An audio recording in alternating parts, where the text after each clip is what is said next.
So hello and welcome to the International Transport Forum's Ask the Author. Today we are running our Ask the Author on our latest report, which is Developing Future Transport Scenarios, Insights and Best Practices from National Authorities.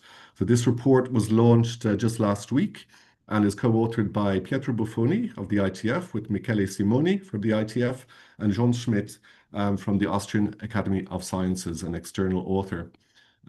This is a very hot topic for our member countries, dealing with the broader topic of uncertainty, and fits very nicely into our trilogy of the summit at the moment, which is on transport resilience, more broadly writ.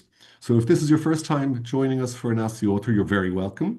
We'll have a 10-minute presentation from Pietro Buffoni on the main issue, the methodology and the findings of this new report.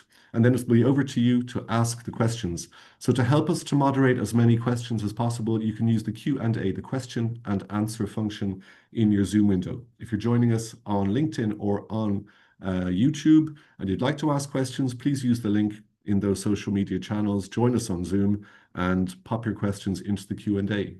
So without further ado, I'll hand over to Pietro for a very brief presentation of our report, and then your chance to ask the questions. Over to you, Pietro.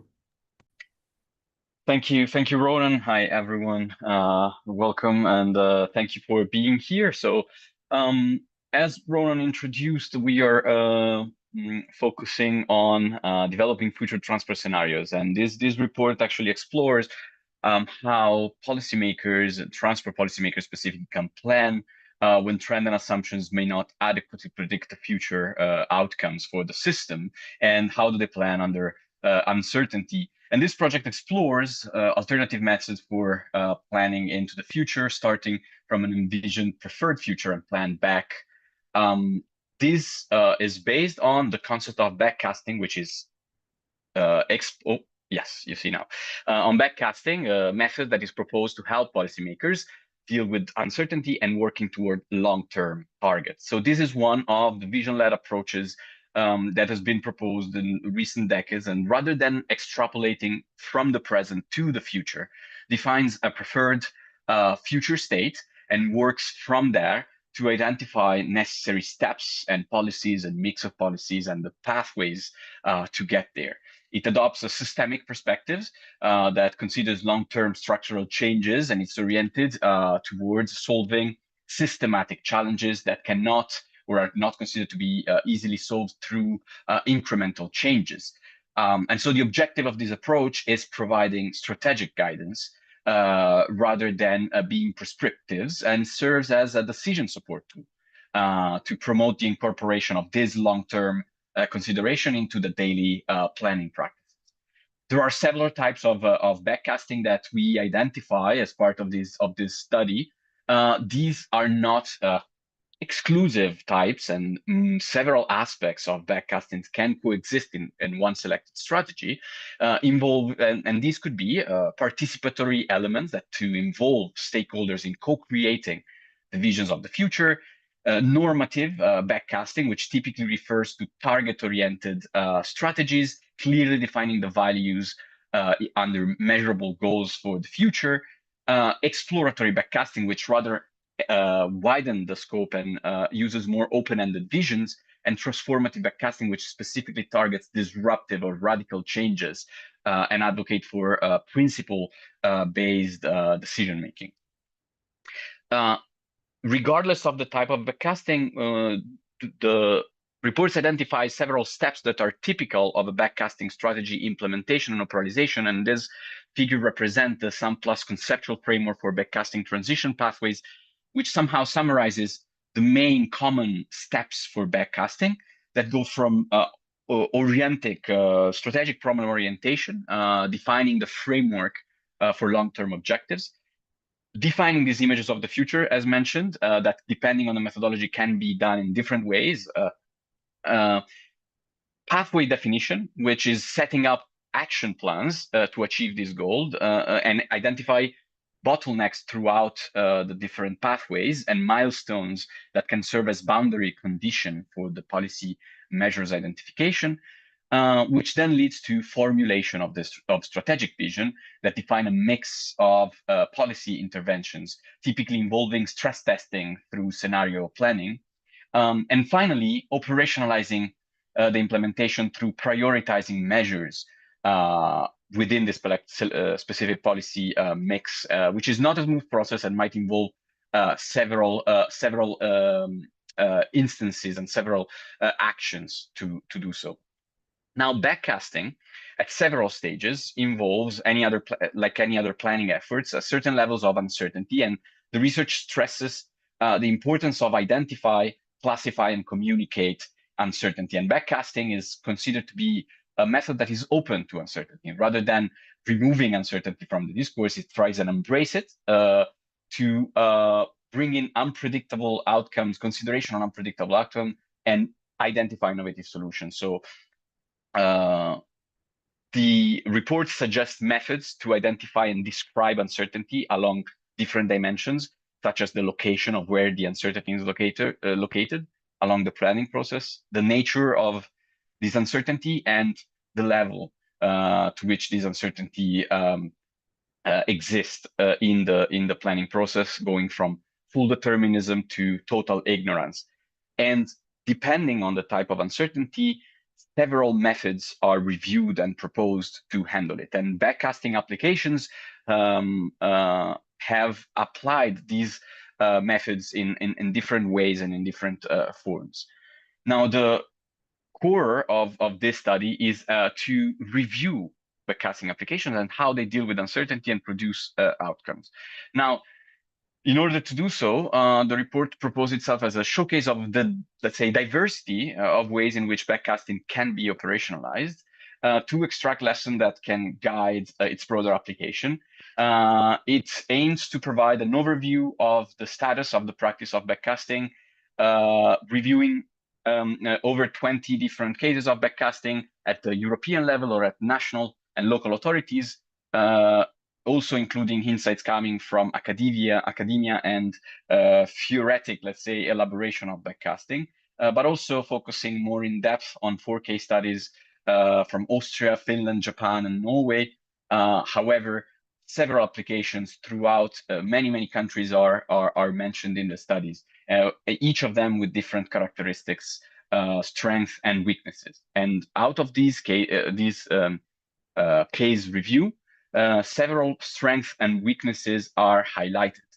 On the one hand, the backcasting main strength is that you decouple planning from existing constraints, allowing for creative exploration of alternative future, promoting future-oriented policy measure to broaden the political discourse, introducing alternatives that challenge status quo. So the advocacy and transformative potential is particularly underlined in the cases highlighted, with inclusive engagement to help overcome public resistance, and flexibility of the methodology to adapt to evolving conditions.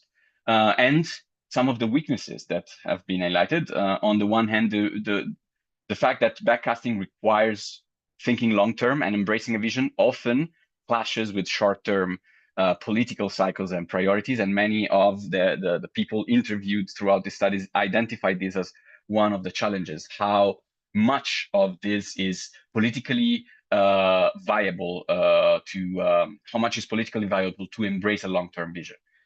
Secondly, translating backcasting ideas into actionable and measurable strategies has often proven difficult to integrate them into existing policy frameworks, as well as to measure, and providing meaningful quantifiable targets can prove very challenges.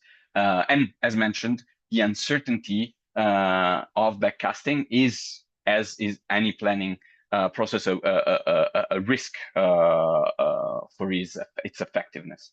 But let me ground this in some policy recommendations that came from the report.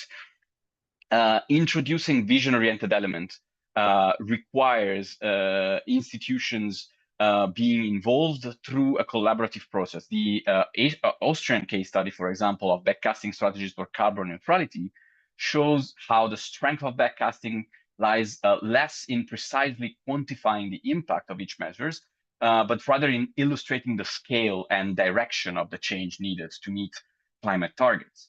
A second recommendation is to connect between top-down strategic visions and bottom-up local initiatives. The Finnish case study of participatory backcasting shows how the collaborative visioning can be a tool to enhance the legitimacy of the process and the robustness of it. Moreover, without a clear political backing, as mentioned, or institutional commitments, backcasting has often led to vague political targets and weakened outcomes. So it is important to develop a governance structure to support that. And once again, isolated initiatives can be very complex to be implemented, and backcasting relies a lot on collaborating across different sectors. One example comes from the strategy put forward in the Austrian case of the availability of renewable electricity and how that is needed to support the shift in electric vehicle adoption on the transportation side. Therefore, elaborating policy needs requires involvement of cross-sectors. Finally, one element is that comes as a recommendation is to move beyond purely qualitative consensus-driven approach to embrace quantitative and qualitative scenario building together, identifying the strategies that allows to set long-term goals, supporting traditional forecasting with quantification of milestones along the pathways identified by backcasting and application, such as the case of dynamic adaptive policy pathways approach. So these are some of the recommendations. I want to leave the floor open now to some questions that come from you and the audience. And yes, please feel free to ask any question in the chat box, and I'll be happy to answer. Thank you very much. Thanks indeed, Pietro, for an extremely short, concise overview of this report. Of course, there's a lot more in the report. You have the link directly in the chat. Now it's time to take as many of your questions as possible, and the questions are pouring in. Please use the Q&A function so we can moderate as many as possible. We'll get started with the first question that came in, which is from Zvi Leve. I hope I'm pronouncing your name correctly, from Canada. Many of the questions are about the practical application as predicted for this exercise. Zvi's question mentions that it would seem that institutional capacity is the critical blocking point. How can we build up and maintain such capacity over the long term? Well, thank you very much for the question. Obviously, this is a very important and crucial question. You are right, indeed. Institutional capacity is a challenge. Obviously, the backcasting itself and visual-led strategies for planning involve the necessity of setting up dedicated governance structures that allow not only to set these targets, and as mentioned, the institutional capacity and also the political will of setting long-term challenges sometimes clashes with the short-term political necessity. Therefore, I believe that from cases that emerged in practice, what is actually crucial is that these processes are adopted by the planning agencies themselves and that they incorporate feedback loops that allow to check and to have feedbacks on how the strategies develops over time in order to adapt. Setting and adaptive strategies earlier on also allows that wiggle room that can come from changes in the institutional capacity over the mid and long term without compromising the effectiveness of the long-term strategy. So I guess this is probably my answer to you. An adaptive process can support long-term strategies without, regardless of the short-term implications. Thanks indeed, Pietro. Next question from Raphael Eder, I think from Switzerland. What would it take to operationalize backcasting at national level to shift from slow, siloed forecasting towards a fast, iterative, scenario-led planning process that can continuously test pathways, and which parts of this transition are currently the most difficult to implement in practice? So I would say what emerged from practice, and it was, for instance, in the Norway case, that this appeared as crucial. Describing potential futures, the main challenges in applying this as a standard practice is the identifying and combining the parameters that are needed to reach the given target. Now, the way that this can be tackled, or at least it's tested to be tackled, but this is indeed one of the main challenges of vision-led approaches, is to identify the entire range of measures that are available to tackle the long-term challenges that are set, and test the impact of these measures, as well as the reciprocal effects between the policy. Testing this might imply not only, it can potentially imply using this, as you mentioned, forecasting tools that actually test the impact of each policy measures, but then going back, forecasting these impacts of the measures, keeping the, let's say, milestones set by a backcasting and vision-led approach in an iterative process. That can be a way to actually integrate the two approaches and make it reliable in the long term. Thanks, Pietro.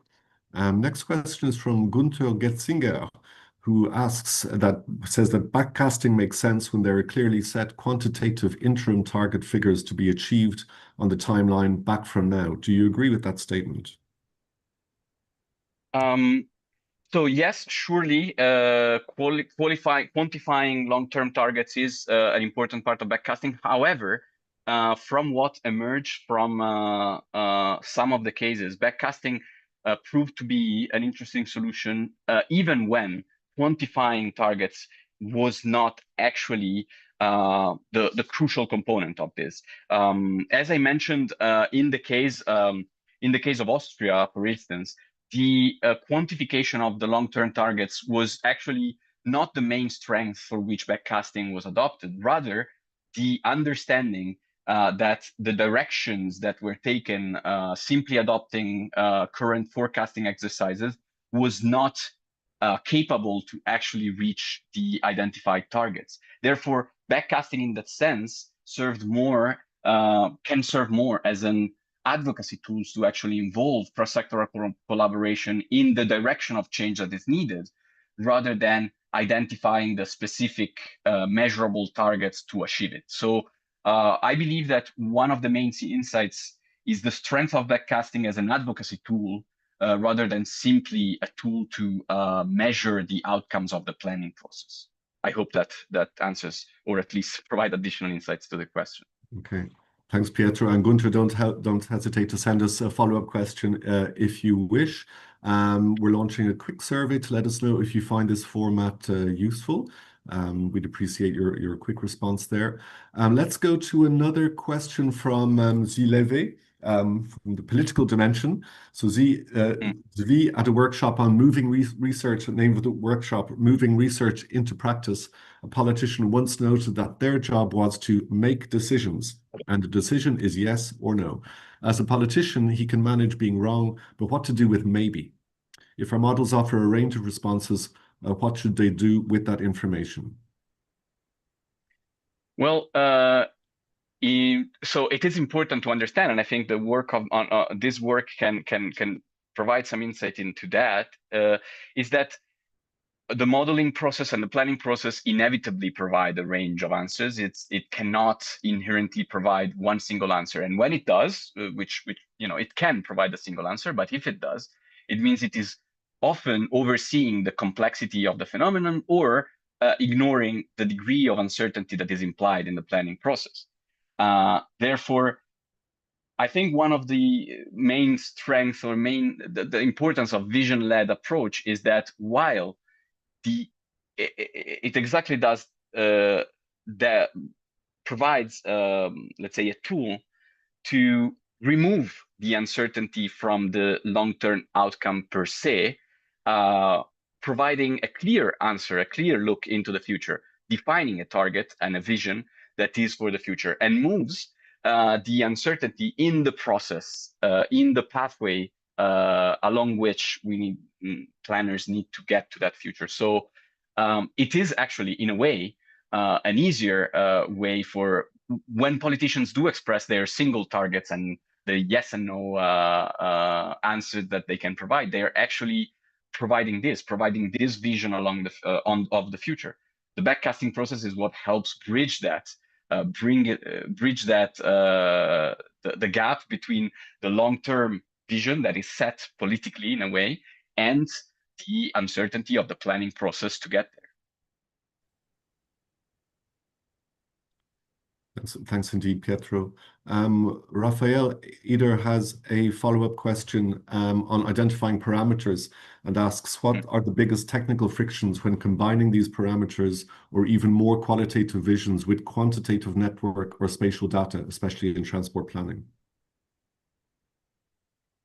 So the question is, what are the challenges to bring together qualitative and quantitative elements? Yeah, asking what are the biggest technical frictions? Well, certainly, probably the main technical issue is quantifying the levels of policy measures to be implemented is very complex, as the interaction, for instance, across the different policy measures is typically very different to assess. Therefore, changing parameters and testing parameters, stress testing potentially the strategies that are envisioned can prove very complex, because quantifying the effect of a policy measures involve taking many assumptions and identifying the right assumptions, let's say reasonable levels of assumptions, is often the main challenge that modelers have when identifying individual policy measures to estimate their outcome. So one way to tackle that is to provide a repository of possible measures and combining these different measures through potentially combining qualitative and quantitative approaches to test the impact of these measures. But yes, I would say that evaluating the reciprocal effects between these measures often prove to be one of the most complex things to do. Thanks indeed, Pietro. Another technical question, I guess, from former ITF colleague Mallory Trouvé. Hello, Mallory. Nice to see you online.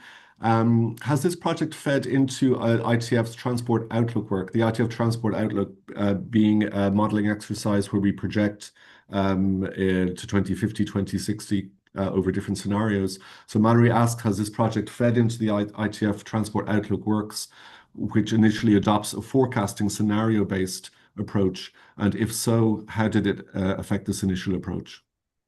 So, well, I mean, the short answer is no. This did not feed into the work for the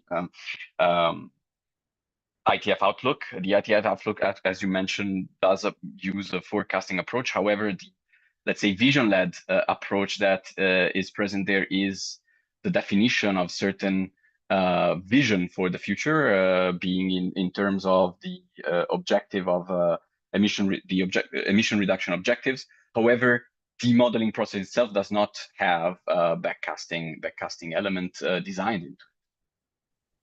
Okay, we still have time for a few more questions, so don't hesitate to pop them into the Q&A function in your Zoom window.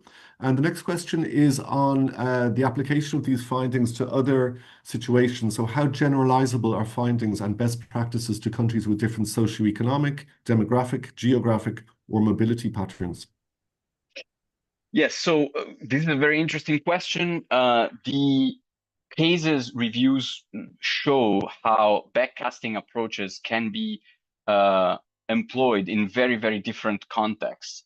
And the specific elements that pertain to certain countries implementing backcasting strategies typically refer to the objectives set locally and by national policymakers. However, regardless, the one of the strengths of backcasting is as a methodology, regardless of the types of objectives, the approach behind it and the way to set long-term goals and define the policy pathways are applicable across different contexts. And I believe the review of cases shows the nuances that different approaches can take in different contexts and potentially direct readers to who are interested to understand how that applies in contexts that are very different to potentially investigate how that was applied in Japan or in Norway or in Austria or in Finland and therefore significantly different contexts.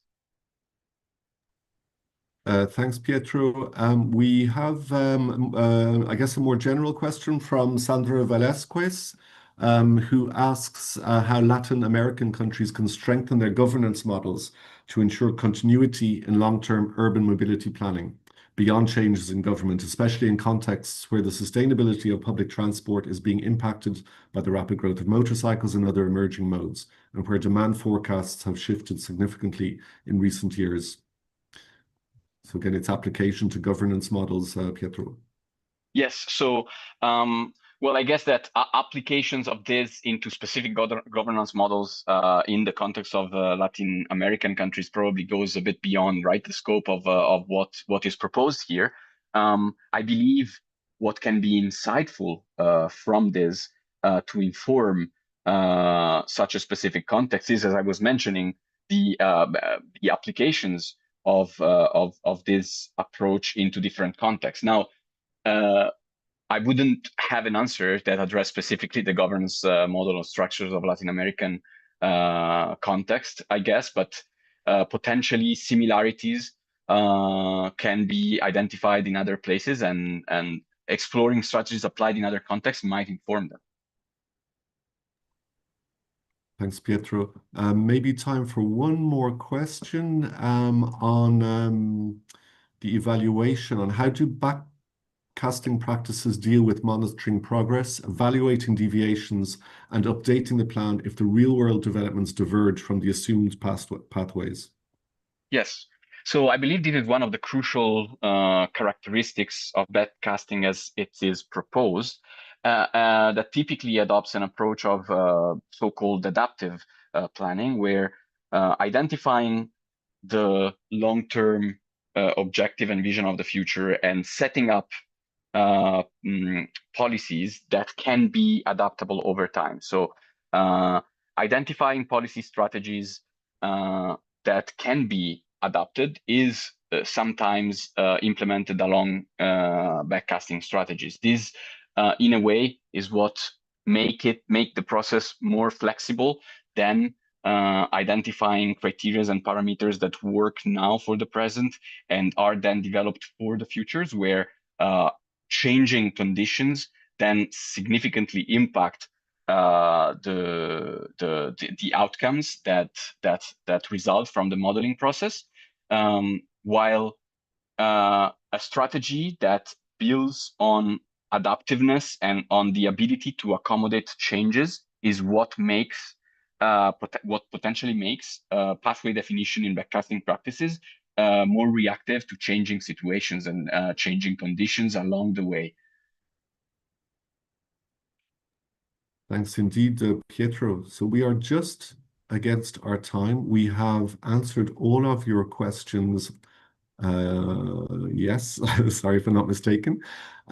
So it leaves me just to thank you very much, Pietro. Also, of course, thanking Michele and Jean Smith for their invaluable contribution as co-authors of this report. I will leave you with the link to the upcoming ITF Summit information. Again, as I mentioned at the beginning, the summit is the second in our trilogy of summits on resilience in transport. So next May 2026, the focus is on funding resilient transport, but of course the program will be looking at resilience much more broadly. Already next week, there will be an opening of applications for side events, media events, and becoming sponsors and exhibitors. Raphael Eder just let us know he's already on board and will be showing his Go Neon AI native infrastructure planning technology at the summit. So we're delighted to have you already confirmed, Raphael.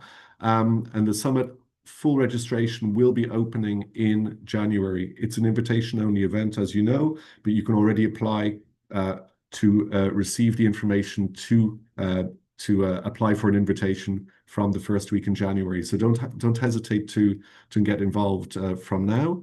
And information that on the same topic, we have another project on vision-led transport planning, which will be having its first outputs in the first half of 2026. So to stay up to date with that, either subscribe to our newsletters, publications alerts, or of course, follow us on LinkedIn, which is our principal social media channel. So thank you very much, Pietro, for an excellent presentation, a great report. And this is the beginning of a conversation. We look forward to seeing you at our next Ask the Author, which will be in the new year in 2026. Wishing you all the best. Thank you.